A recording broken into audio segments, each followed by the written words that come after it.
Bangayan sa politika ay tigil muna at magkaisang tulungan ng mga biktima ng lindol, sabi ni Senator Bongo. Ibabalita sa atin yan Raymond Dadpa sa Aris 28. Raymond, good morning.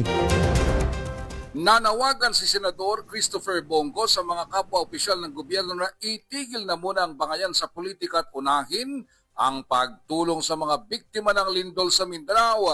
Ito'y kasunod ng kanyang pagdalaw sa lalawigan ng Sarangani at nakita ang pinsala ng 7.8 magnitude na lindol. Ayon kay Go, nakapanlulumong tingnan ang sitwasyon sa bayan ng Gland, naputol ang tulay at mahirap magdala ng tulong at iba pang kailangang supplies.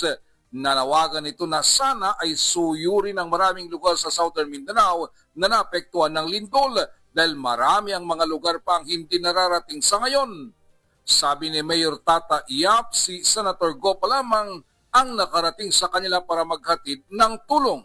Narito si Senador Christopher Bongo. Manawagan po sa mga kasamahan ko sa gobyerno. Unahin po nating tulungan to.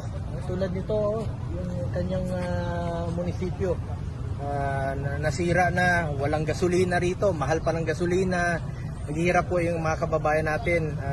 Tigilan muna natin yung bangayan sa politika, sa Senado, sa buong Pilipinas. Magkaisa muna tayo, magserbisyo muna tayo, magtrabaho muna tayo. Kawawa po yung mga kababayan natin dito po sa Mindanao. Ito yung panahon na magtulungan muna tayo. Kalimutan muna natin yung bangayan sa politika, trabaho muna tayo. Kawawa yung Pilipinas. Ito si RH28, Raymond Dadpaas para sa DCRH, una sa Pilipinas, una sa Pilipinas. Maraming salamat, Raymond.